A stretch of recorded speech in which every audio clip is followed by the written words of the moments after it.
Hello friends, இன்றைக்கி non veg pulao பண்ணியிருக்கேன். எப்படி பண்ணியிருக்கேன்னு பார்க்கலாமா?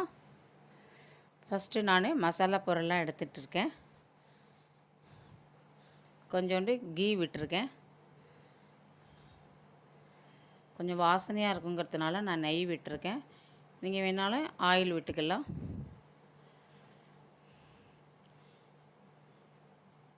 சோம்பு, மசாலா இலை, கிராம்பு, பட்டை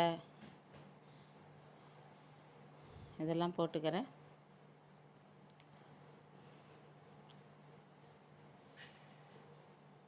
பூண்டு போட்டுட்ருக்கேன். கொஞ்சம் முந்திரி பருப்பு, நல்லா இதெல்லாம் வறுத்துக்கலாம். இப்போ நம்ம கட் பண்ணி வச்சுருக்கிற வெங்காயத்தை போட்டுக்கலாம்.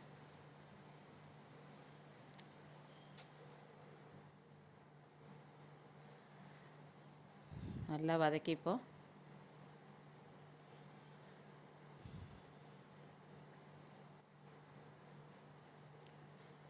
இதுக்கு தேவைக்கேற்ப சால்ட்டு போட்டுக்கிறேன். வெங்காயம் நல்லா சீக்கிரம் வதங்கிடும். கொஞ்சம் மஞ்சத்தூள் போட்டுக்கலாம்.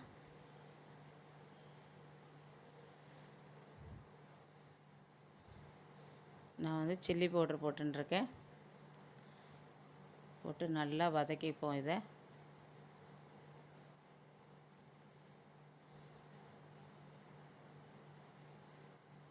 கொஞ்சம் மசாலா பொடி போட்டுட்ருக்கேன்.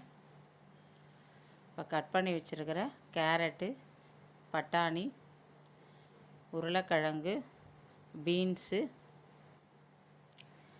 இதெல்லாம் போட்டுக்கலாம்.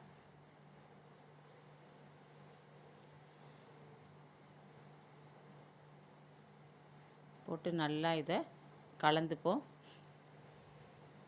நான் நார்மல் பச்சரிசி தான் போட்டுக்கிறேன். தக்காளி பழம் ஒன்று போட்டிருக்கேன்.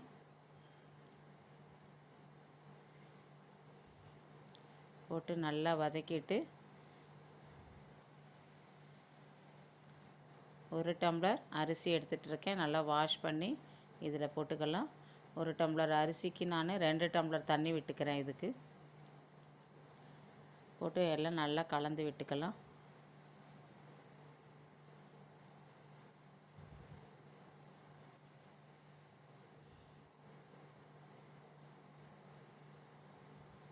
இப்போ குக்கரை மூடி வச்சிடலாம். ஒரு 3 சவுண்டு வந்த பிறகு நம்ம இதை ஆஃப் பண்ணி பார்க்கலாம்.